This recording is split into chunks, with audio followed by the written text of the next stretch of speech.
Okay, introduction to Photoshop. இந்த டியூட்டோரியலில் நம்ம என்ன பார்க்க போகிறோம்னா, ஃபோட்டோஷாப் வந்து உங்களுக்கு இன்ட்ரோடியூஸ் பண்ண போகிறேன், உங்களுக்கு அறிமுகப்படுத்த போகிறேன். வாங்க வீடியோக்குள்ளே போகலாம். ஓகே, ஃபஸ்ட்டு நீங்கள் ஃபோட்டோஷாப் இன்ஸ்டால் பண்ணி ஓப்பன் பண்ணாக்கில் உங்களுக்கு ஒரு ஸ்க்ரீன் இப்படி தான் இருக்கும். ஒன்று நியூ டாக்குமெண்ட் ஒன்று ஓப்பன் பண்ணிக்கங்க. நியூ டாக்குமெண்ட் ஓப்பன் பண்ணும்போது நியூ டாக்குமெண்ட்டுக்கான ப்ராப்பர்ட்டிஸ் கேட்கும்.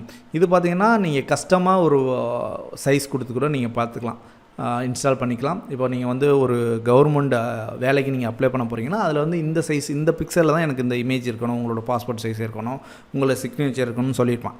ஸோ அது வந்து வித்து ஹைட்டு கொடுத்துருப்பான். அது நீங்கள் வந்து அந்த மாதிரி வேணும் அப்படின்னா கஸ்டமைஸாக கொடுத்து நீங்கள் வந்து க்ரியேட் பண்ணிக்கலாம். இல்லைனா இதில் பார்த்தீங்கன்னா நிறையா வகையான டெம்ப்ளேட்ஸ் இருக்குது. இந்த டெம்ப்ளேட்ஸ்லாம் நீங்கள் யூஸ் பண்ணி நீங்கள் வந்து க்ரியேட் பண்ணிக்கலாம். அடுத்து பார்த்தீங்கன்னா வித் ஹைட்டு இங்கே ஓரியன்டேஷன் இருக்கும் பார்த்தீங்களா. இந்த ஓரியன்டேஷன் வந்து நீங்கள் வந்து ஒரு ஃபோட்டோ வந்து பிரிண்ட் பண்ண போகிறீங்க அப்படின்னா உங்களுக்கு வந்து போர்ட்ரைட் மோடில் வேணுமா இல்லை வந்து லேண்ட்ஸ்கேப் மோடில் வேணுமா அப்படிங்கிறத இங்கே சூஸ் பண்ணிக்கலாம். அது என்ன போர்ட்ரைட் அண்ட் லேண்ட்ஸ்கேப் மோடு அப்படின்னு பார்த்தீங்கன்னா, உங்களுக்கு ஃபோட்டோ ஸ்டுடியோலலாம் பார்த்தீங்கன்னா 6x4 வந்து ரெக்டாங்கிள் சைஸில் ஒரு இமேஜ் கொடுப்பாங்க. இந்த இமேஜ் எல்லாமே பார்த்தீங்கன்னா இந்த டெம்ப்ளேட்டை பேஸ் பண்ணி தான் இருக்கும். வித்து வந்து ஒரு 6 இன்ச்சும் ஹைட் வந்து ஒரு 4 இன்ச்சும் இருக்கும். அதாவது இது வந்து இந்த லேண்ட்ஸ்கேப்பில் இருந்துச்சுன்னா, இதே வந்து நீங்கள் வந்து இந்த மாதிரி ஃபுல் ஃபோட்டோ எடுக்க போகிறீங்க, எனக்கு வந்து போர்ட்ரைட் மோடில் வேணும்னா உங்களுக்கு ஹைட்டு வந்து அதிகமாக இருக்கும், வித்து வந்து கம்மியாக இருக்கும். ஸோ இந்த மாதிரி இதையும் நீங்கள் சூஸ் பண்ணிக்கலாம் இங்கே. ஓகே, இல்லைனா நார்மலாக இங்கே நீங்கள் உங்களுக்கு கரெக்டான சைஸ் தெரியும் அப்படின்னா நீங்கள் இங்கே வந்து என்டர் பண்ணிக்கலாம். அடுத்து வந்து ரெசல்யூஷன் வந்து நார்மலாக வந்து டிஃபால்ட்டாக இருக்கிறது வந்து 72. அதாவது நீங்கள் டிஜிட்டலாக ஒர்க் பண்ண போகிறீங்க, டிஜிட்டலாக தான் அந்த யூஸ் பண்ண போகிறீங்க. அந்த இமேஜை நான் வந்து ஒரு வெப்சைட்டில் யூஸ் பண்ண போகிறேன், இல்லைனா என்னோடய மொபைலில் வச்சுக்க போகிறேன்.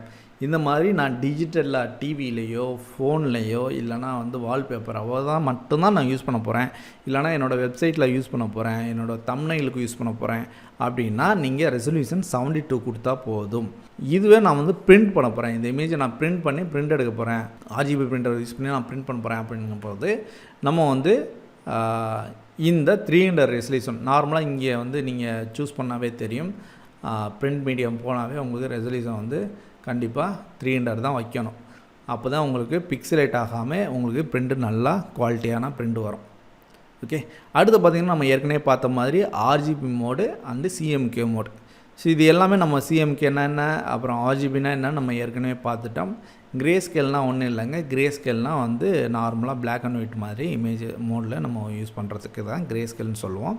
ஸோ மேக்ஸிமம் நம்ம வந்து RGB மோட்லாம் யூஸ் பண்ணுவோம் ஃபோட்டோஷாப்பில். பேக்ரவுண்ட் கண்டென்ட் வந்து உங்களுக்கு வந்து ஒரு கண்டென்ட் க்ரியேட் ஆகும்போது உங்களுக்கு பேக்ரவுண்டில் வந்து ஃபஸ்ட்டு ஒயிட் வரணுமா, இல்லைனா பிளாக் வரணுமா, இல்லைனா நீங்கள் வந்து பேக்ரவுண்ட் கலர் ஒன்று வச்சுருக்கீங்க அது வேணுமா அப்படிங்கிறத நம்ம இங்கே சூஸ் பண்ணிக்கலாம். டிஃபால்ட்டாக ஒயிட்டு தான் இருக்கும், ஒயிட்டே வச்சு நீங்கள் க்ரியேட் பண்ணிக்கோங்க. இப்போ பார்த்திங்கன்னா பேக்ரவுண்ட் கலர் ஒயிட்லேயே வந்துடுது. ஓகே, இப்போது நம்ம வந்து இதில் வந்து என்ன பார்ப்போம், லேஅவுட்ஸ்னால் பார்ப்போம். ஃபோட்டோஷாப்பில் லேஅவுட்ஸ் என்னென்னு பார்த்தீங்கன்னா, இது வந்து டூல்ஸுங்க, டூல் பார். இதில் வந்து இந்த டூல்ஸ் வந்து நிறைய டூல்ஸ் இருக்கும். இந்த டூல்ஸ் எல்லாம் யூஸ் பண்ணி தான் நம்ம வந்து ஒரு டிசைனோ ஒரு இமேஜை மேனிப்புலேட் பண்ணுறதா எல்லாமே பண்ணுவோம். இந்த டூல் பார் வந்து நீங்கள் வந்து மூவ் கூட பண்ணிக்கலாம், எங்கே வேணாலும் வச்சுக்கலாம். இதை வந்து நீங்கள் க்ளோஸ் கூட பண்ணிக்கலாம். ஓகே, அடுத்து பார்த்திங்கன்னா இது வந்து லேயர்ஸ். இந்த லேயர்ஸில் தான் பார்த்திங்கன்னா நிறையா வகையான இமேஜஸ் வந்து இம்போர்ட் பண்ணி வச்சுக்கிறதோ, இல்லை புதுசாக ஒரு ஷேப் க்ரியேட் பண்ணுறீங்களா, இல்லைனா காப்பி பண்ணி இன்னொரு லேயரில் போடுறீங்களோ, அது எல்லாமே வந்து இந்த லேயர்ஸில் தான் நம்ம வந்து கண்ட்ரோல் பண்ணுவோம். அதோட கண்ட்ரோல்ஸ் எல்லாமே சிலது இங்கே இருக்கும். மற்றது பார்த்திங்கன்னா இங்கே உள்ள மெனூஸ், இதெல்லாம் மெனு. இந்த மெனுவை யூஸ் பண்ணியும் நம்ம இமேஜை மேனிப்புலேட் பண்ணுவோம். ஓகே, ஸோ இது வந்து லேயருக்கான உள்ள ஒரு பேனல். ஸோ இது சேனல் பேனல், பாத் பேனல், இது மாதிரி நிறைய பேனல் இருக்குது. இந்த பேனல்லாம் நீங்கள் வந்து விண்டோஸ்ன்னு இருக்குது பார்த்தீங்களா, இங்கே போய் நம்ம எடுத்துக்கலாம். மேக்ஸிமம் நம்ம யூஸ் பண்ணுறது வந்து இந்த லேயர் பேனல் தான். இதுக்கான ஷார்ட்கட் வந்து F7. நீங்கள் F7 நீங்கள் கீபோர்டில் நீங்கள் கிளிக் பண்ணாவே உங்களுக்கு அந்த பேனல் வந்து வரும். வேண்டாம்னா நீங்கள் F7 வந்து கிளிக் பண்ணினா எனக்கு டிஸப்பியர் ஆயிரும். நீங்கள் மூவ் பண்ணி அரேஞ்ச் பண்ணிவிட்டு அதுக்கப்புறம் F7 கிளிக் பண்ணி விசுவலைஸ் பண்ணிக்கலாம். ஓகே, அடுத்து பார்த்திங்கன்னா இதுதான் மெனூஸில் பார்த்திங்கன்னா நார்மலாக நியூவு, டிஃபால்ட்டாக எல்லா சாஃப்ட்வேர்லாம் இருக்குமே, நியூவு, ஓப்பனு, சேவ், எக்ஸ்போர்ட் இது மாதிரி தான் இருக்கும். கூடுதலாக ஆட்டோமேட்டிக் ஸ்கிரிப்டு இந்த மாதிரியான இம்போர்ட் இந்த மாதிரியான இதுவும் இருக்கும். இதெல்லாம் நம்ம வந்து அட்வான்ஸ்டு டுட்டோரியலாக நம்ம வந்து பார்க்கணும் போக போக. ஓகே, அடுத்து பார்த்திங்கன்னா எடிட்டு, அதுக்கப்புறம் வந்து இமேஜஸ், லேயரு, டைப்பு, செலெக்ஷன் இது எல்லாமே பார்த்திங்கன்னா இந்த மெனூஸில் தான் இருக்கும். இந்த மெனூஸில் உள்ள எல்லா ஒவ்வொன்றுக்கான ஒவ்வொரு இதை யூஸ் பண்ணி நம்ம வந்து இமேஜ் மேனிப்புலேட் பண்ணிக்குவோம். ஓகே, இப்போ வந்து நீங்கள் டைப்புக்கான உள்ளதை யூஸ் பண்ண போகிறீங்கன்னா இந்த மெனுவில் உள்ளதை தான் யூஸ் பண்ணுவோம். செலெக்ஷனுக்கான உள்ள மெனுவில் வந்து என்னென்னலாம் இருக்கோ அதெல்லாம் வந்து செலெக்ஷனுக்கு யூஸ் பண்ணுவோம். லேயர் நம்ம இங்கே பார்த்தோம்ல அதே மாதிரி லேயருக்கான உள்ளது எல்லாமே இருக்கும், இங்கே தான் இருக்கும். ஸோ இது மாதிரி ஒவ்வொரு மெனுவையும் யூஸ் பண்ணி நம்ம இமேஜை மேனிப்புலேட் பண்ணுவோம். இதை பற்றி நம்ம டீப்பாக பார்க்க தேவையில்ல, போக போக போக அதை ஒட்டி தான் நம்ம பார்ப்போம். இதெல்லாம் என்னென்னு மட்டும் தெரிஞ்சுக்கோங்க. இது மெனு, இது வந்து பேனல், இது வந்து ஒர்க்கிங் ஏரியா. இந்த ஒர்க்கிங் ஏரியாவில் தான் நம்ம வந்து ஒர்க் பண்ணுவோம். அதுக்கப்புறம் மேலே இருக்குது பார்த்திங்களா, இது வந்து ரூலர்னு சொல்லுவோம். நம்ம ஸ்கேல் மாதிரி இருக்குது பார்த்திங்கன்னா, இது வந்து ரூலர்னு சொல்லுவோம். இது இப்போ நம்ம க்ரியேட் பண்ணும்போதே பிக்சல் பர் இன்ச்சில் வச்சு க்ரியேட் பண்ணனால நமக்கு இன்ச்சு கட்டுது. இது நீங்கள் சென்டிமீட்டரில் ஒர்க் பண்ண போகிறீங்க, உங்களுக்கு அளவு வந்து சென்டிமீட்டரில் இருக்குது. எனக்கு வந்து இத்தனை இது பார்த்திங்கன்னா ஒரு 6 இன்ச் இருக்குது, 6க்கு 4 இன்ச், 6க்கு 4ல் வந்து இந்த இமேஜ் க்ரியேட் இருக்குது. நான் சென்டிமீட்டரில் வேணும் அப்படின்னா நீங்கள் சென்டிமீட்டரில் மாற்றிக்கலாம். ஓகே, இல்லை பிக்சலாக வேணும்னா பிக்சலை கூட மாற்றிக்கலாம். மேக்ஸிமம் வந்து இன்ச்சு வச்சு யூஸ் பண்ணுவாங்க, இல்லைனா சென்டிமீட்டர் வச்சு யூஸ் பண்ணுவாங்க.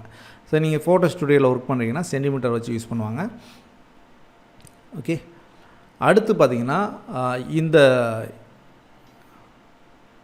ரூலர் இருக்குது பார்த்திங்களா, இந்த ரூலரே எனக்கு வரல அப்படின்னா அந்த ரூலர் எங்கே வியூ பண்ணுறதுன்னு பார்த்திங்கன்னா இந்த வியூவில் போய்ட்டு நீங்கள் ரூலர்னு இருக்கும், கண்ட்ரோல் ஆர் கிளிக் பண்ணாவே உங்களுக்கு ரூலர் வந்துடும். உங்களுக்கு எகைன் வந்து போகணும் அப்படின்னா மறுபடியும் கண்ட்ரோல் ஆகுனாவே போயிடும். ஓகே, இந்த ரூலர் வந்து இன்னொரு விதத்தையும் யூஸ் பண்ணலாம். இந்த ரூலரில் சென்டரில் மவுஸை வச்சுட்டு கிளிக் பண்ணி மேலேருந்து இழுத்திங்கன்னா உங்களுக்கு கைட்லைன் வரும். ஓகே, இந்த கைட்லைன் பேஸ் பண்ணி நீங்கள் வந்து கட்டிங் எட்ஜ் வந்து நம்ம வந்து டிஃபைன் பண்ணிக்கலாம். நார்மலாக ஒரு டிசைன் பண்ணுறீங்கன்னா, டிசைன் பண்ணி பிரிண்ட் பண்ண போகிறீங்கன்னா அந்த டிசைனை வந்து கட் பண்ணுவாங்க, உங்களுக்கு ஷேப்புக்கு தகுந்த மாதிரி கட் பண்ணுவாங்க. அந்த கட் பண்ணுறதுக்கான ஸ்பேஸை வந்து நம்ம விட்டுறணும். நம்ம டிசைன் வந்து இதுக்குள்ளே முக்கியமான டிசைன்ஸு, முக்கியமான லெட்டர்ஸ் எல்லாமே இவ்வளோதுக்கு கொண்டு போகக்கூடாது.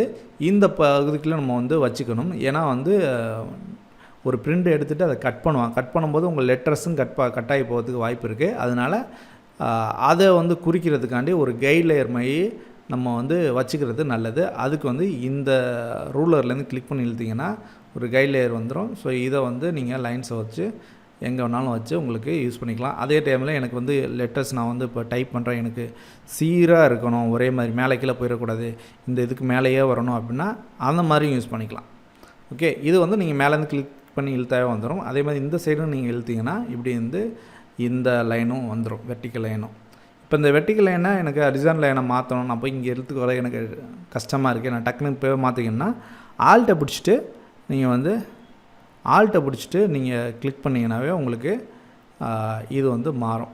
நீங்கள் கிளிக் பண்ணிவிட்டு ஆல்ட்டை பிடிச்சாவே வெர்டிக்கல் ஹரிசாண்டல் மாறிக்கலாம். உங்களுக்கு எங்கே வச்சுட்டு வேணுமோ அங்கே விட்டிங்கன்னா அங்கே செட் ஆகிரும். இல்லை இந்த லைனே எனக்கு வேணாம் அப்படின்னா அதை கிளிக் பண்ணிக்கொண்டு மேலே விட்டிங்கன்னா முடிஞ்சது, அந்த லைன் போயிடும்.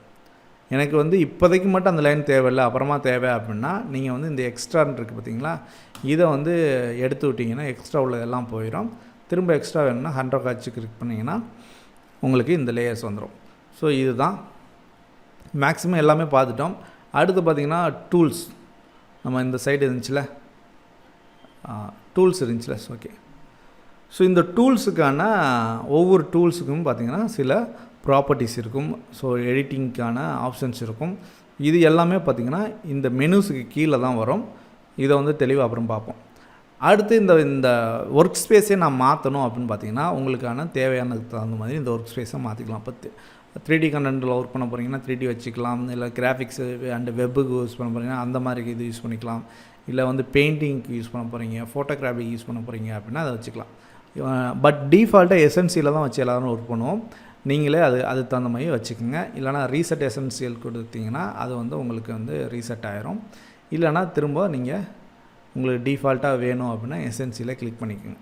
ஓகே, இப்போ இன்னொன்று பார்த்தீங்கன்னா, எனக்கு இது எதுவுமே வேணாம், எனக்கு இந்த ஒர்க்கிங் ஏரியா மட்டும் தான் வேணும், இந்த பேனல்லாம் டெம்பரரியாக டிசேபிள் ஆகணும் அப்படின்னா, நீங்கள் வந்து உங்களோட கீபோர்டில் டேபை ப்ரெஸ் பண்ணிங்கனாவே உங்களுக்கு மற்ற பேனல் எல்லாமே மறைஞ்சிரும்.